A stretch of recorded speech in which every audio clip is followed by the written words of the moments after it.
शक्ति, मां शक्ति, मां शक्ति।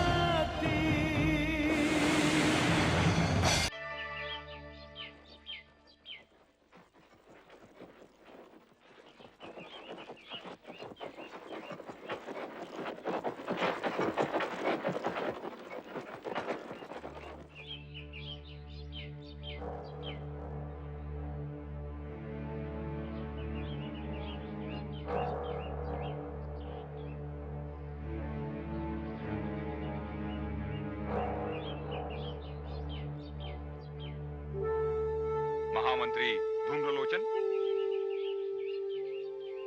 गुरुदेव,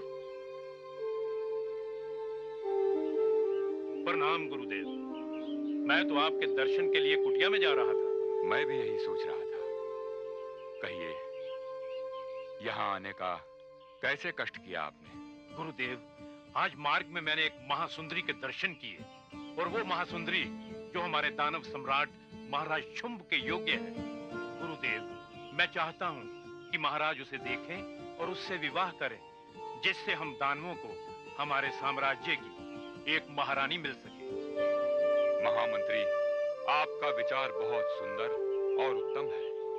धन्यवाद गुरुदेव। मैंने ये सोचा कि महाराज को इस सुंदरी की सूचना देने से पहले आपकी अनुमति ले लूं।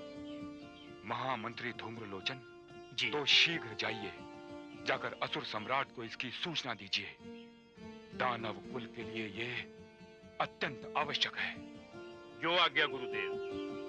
मैं अभी जाकर दानव सम्राट को इसकी सूचना देता हूं। प्रणाम गुरुदेव।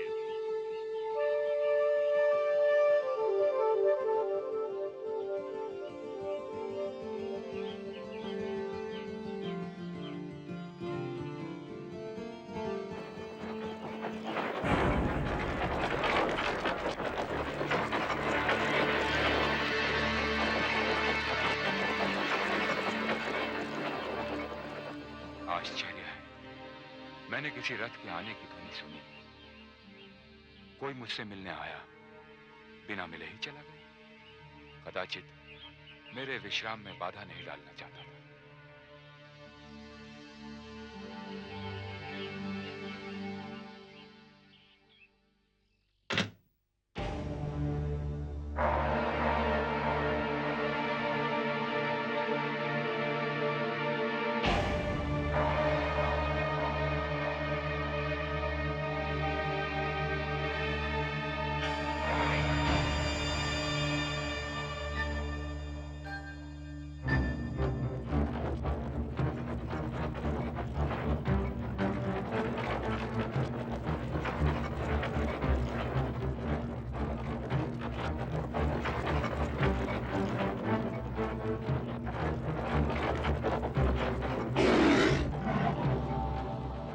वनराज, आपका भोजन आ रहा है, किंतु कुछ समय तक तो आपको प्रतीक्षा करनी होगी।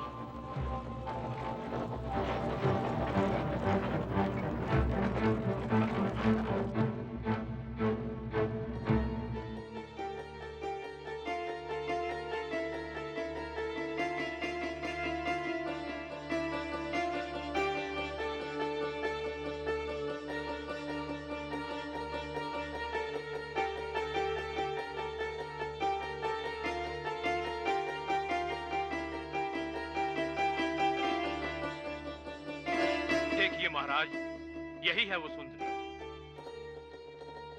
ऐसा सौंदर्य, इतना निश्चल सौंदर्य इस संसार में है, ऐसा मानने को मेरा मन नहीं करता। महामंत्री जी, कहीं हम स्वप्न तो नहीं देख रहे? क्योंकि ऐसी सुंदरता तो केवल स्वप्न में ही देखी जा सकती है। बस बस महाराज, मैं आपको यही दिखाने लाया था कि है ना ये सुंदरी दानवलोक की महारानी बनने योग्य। हाँ महामंत्री, हाँ, केवल यही। आज तक इस ओर हमारा ध्यान क्यों नहीं गया?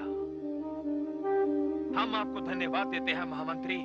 महाराज, मेरा आपको यहाँ लाने का एकमात्र लक्ष्य यही था कि आप इस सुंदरी को देखकर अपनी हाँ या ना कह सके।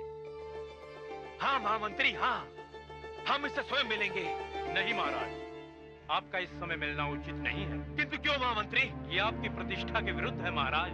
किंतु मिले बिना इसे हम। महाराज, मैं गुरुदेव से इस विषय में बात कर चुका हूँ। सही यही होगा कि आप भी गुरुदेव की अनुमति अवश्य ले लें।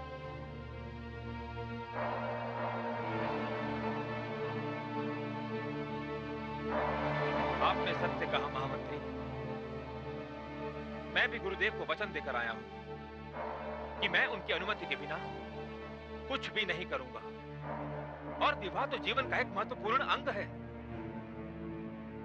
चलिए महामंत्री जी, हम अपने हृदय पर पाषाण रखकर और इस सुंदरी को अपने नैनों में बसाकर जा रहे हैं। ध्यान रखिए, आप इसे अपनी दृष्टि से ओझल ना होने देना। आप इससे मिलिए और मेरे विषय में इतनी मीठी मीठी बातें कीजिए जिसे यह सुनकर मुझ पर मोहित हो जाए। ऐसा ही होगा महाराज।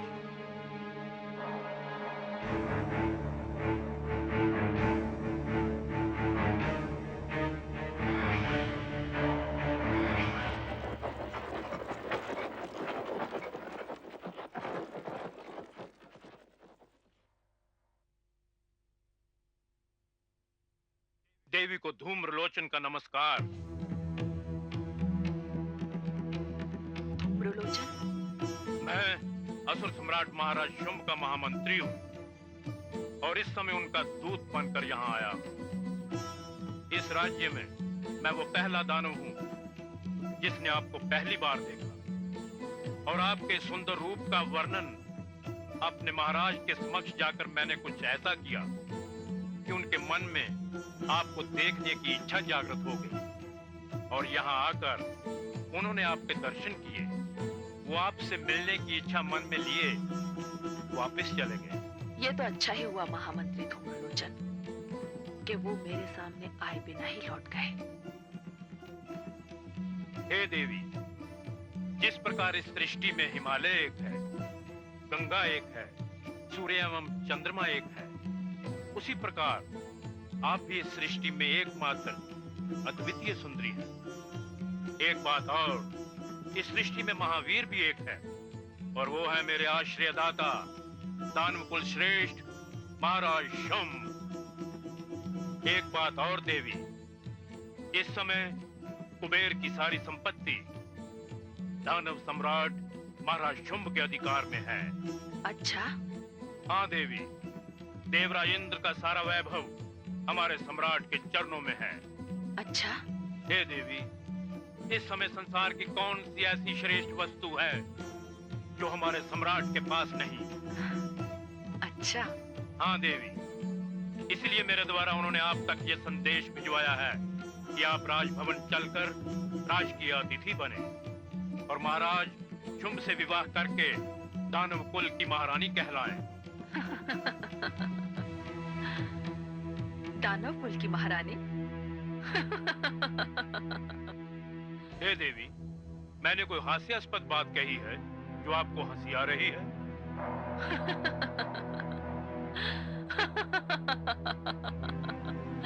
नहीं महामंत्री धूम्रलोचन, तुमने जो बात कही है उस पर तो क्रोध ही आ सकता है और ऐसे क्रोध की अवस्था में कुछ भी किया जा सकता है, किंतु तुम्हारे स्वामी दानव सम्राट शुंभ को कदाचित मेरे प्रण का पता ही नहीं।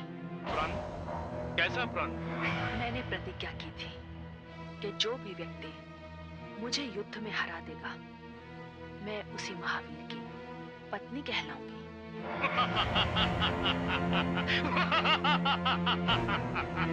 दीपक के हाथों जल जाने वाला पतंगा सूर्य से हाथ मिलाना चाहता है। हे महासुंदरी, आपकी इस बात का उत्तर तो मैं स्वयं भी दे सकता हूँ, किंतु अपने महाराज की ओर से आपके लिए कोई आज्ञा नहीं लाया मैं, नहीं तो मैं।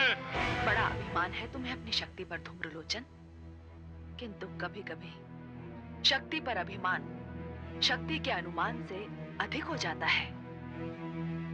इस समय मैं ये चाहती हूँ कि तुम जाओ और अपने महाराज तक मेरा संदेश पहुंचाओ। दूत बनकर आए हो तो दूत के धर्म का पालन करो। मैं दूत के समक्ष अपनी शक्ति का प्रदर्शन नहीं करूंगी।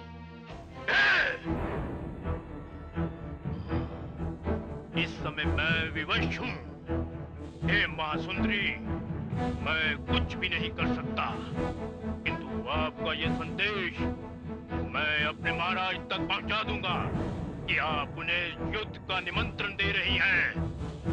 किंतु मैं चाहता हूं कि आप एक बार पुनः विचार करें और धूम्रलोचन, वीर पुरुष वाचाल नहीं हुआ करते, वे व्यर्थ की बात नहीं करते। नमस्कार देवी, नमस्कार।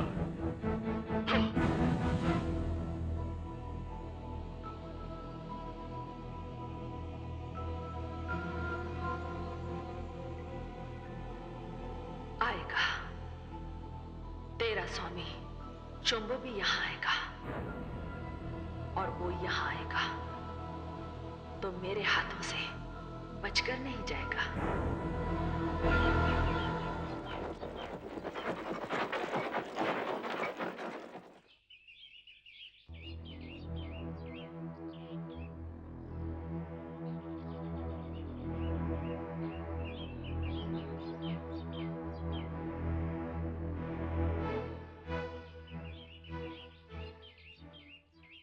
प्रणाम गुरुदेव। कल्याण हुआ आपका दानव सम्राट। कहिए, यहाँ आने का कष्ट कैसे किया आपने? गुरुदेव, एक इच्छा जो वर्षों से मन में दबी पड़ी थी, अनायास ही बलवती हो उठी है। इच्छा? दानव सम्राट, ये इच्छा शब्द आप अपने शब्दकोश से निकालकर बाहर फेंक दीजिए। आपकी इच्छा मृत्यु बनकर किसी भी समय आपको डस सकती है। नहीं गुरुदेव, गुरुदेव आप मेरा उद्देश्य नहीं समझे। ये इच्छा तो वो इच्छा है जो ब्रह्मा के वरदान से जोड़कर मुझे काल के मुख की ओर ले जाए। गुरुदेव, ये इच्छा तो वो इच्छा है जो आपका आशीर्वाद पाकर आपके शिष्य दानव सम्राट शुंभ को एक जीवन शक्ति प्रदान करेगी। गुरुदेव, मैंने उस महासुंदरी को देख लिया है और संदेश वाहक के रूप में महामंत्री धूम्रलोचन को भेजा है। आश्चर्य है दानव सम्राट, आपने इतना बड़ा निर्णय स्वयं ले लिया और मुझसे परामर्श की आवश्यकता भी नहीं समझी। वो महासुंदरी कौन है, क्या है, उसके विषय में मुझे जानकारी दिए बिना ही आपने ये निर्णय ले लिया? नहीं गुरुदेव, ऐसा नहीं है। इस विषय में महामंत्री धूम्रलोचन आपके पास आए थे। उन्होंने आपको सुंदरी के बारे में बताया था। आपकी अनुमति के पश्चात ही उन्होंने मुझे सूचना दी और तभी मैं उस सुंदरी के पास गया। नहीं दानव सम्राट, इसमें अवश्य कोई भयंकर भूल हो रही है। मैं जानता हूं कि यहाँ कोई आया था। उस समय मैं ध्यान में था। उसके आने की आहट से मेरा ध्यान टूटा और जब मैं बाहर आया तो मैंने एक रथ को वापस जाते हुए देखा। कदाचित वो महामंत्री धूम्रलोचन का रथ था। वो मुझसे बिना मिले, बिना कुछ कहे ही वापस चले गए और उन्होंने तुम्हें उस सुंदर स्त्री से मिला दिया। गुरुदेव, यदि ऐसा है भी तो इसमें हानि क्या है? सत्य तो यह है गुरुदेव, यदि आप भी उस महासुंदरी को देखेंगे तो आप भी मेरे निर्णय की सराहना करेंगे। नहीं दानव सम्राट, नहीं। मैं ऐसे निर्णय की कदापि सराहना नहीं कर सकता। मुझे आशंका हो रही है किसी अनर्थकारी संकट ने एक सुंदर स्त्री का रूप धारण कर लिया है और जो तुमको मोहित करने का प्रयास कर रही है। मोहित तो मैं हो चुका हूं गुरुदेव, और मेरे मन में उसे वरण करने की इच्छा भी है। और यदि वो विश्व की सर्वश्रेष्ठ स्त्री है भी तो क्या है तो एक अबला नारी, उसे भय कैसा? नहीं दानव सम्राट, आप यहां से सीधे राजभवन जाएंगे। जब तक मैं इस घटना की पूरी छानबीन नहीं कर लेता, आप अगला कोई निर्णय नहीं लेंगे। ये मेरी आज्ञा है। जो आज्ञा गुरुदेव। किंतु एक बात मैं आपको बताया देता हूं कि मैं विवाह तो उसे सुंदरी से करूंगा। ये मेरा निर्णय है। प्रणाम गुरुदेव।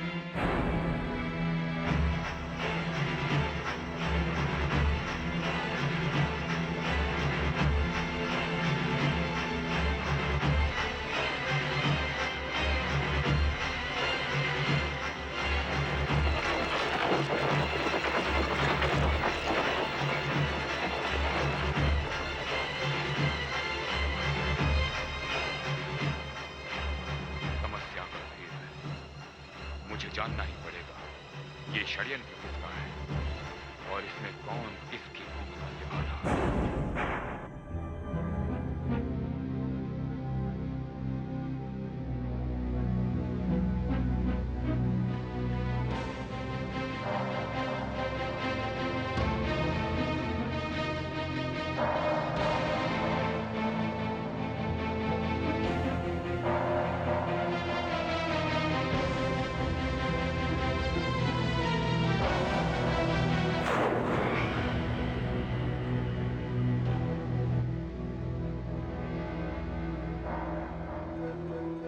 महामंत्री धूम्रलोचन, प्रथम इसके कि आप मुझे उस महासुंदरी से अपने भेंट की सूचना दें।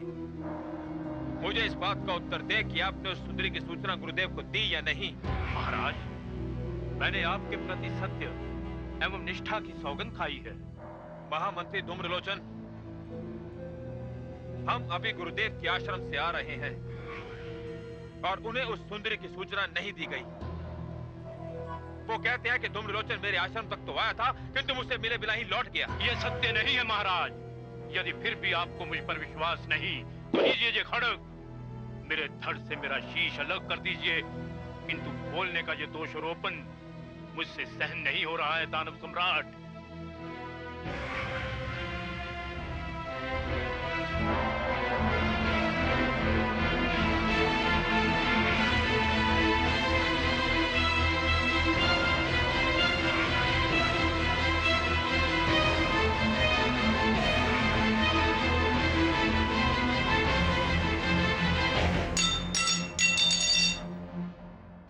महामंत्री, मैं सत्य को भली भांति तुम्हारी आंखों में देख रहा हूं, पढ़ रहा हूं, किंतु गुरुदेव की बातों का अर्थ मेरी समझ में नहीं आ रहा है। इसका अर्थ मैं आपको समझाता हूं। गुरुदेव, आप दानव सम्राट,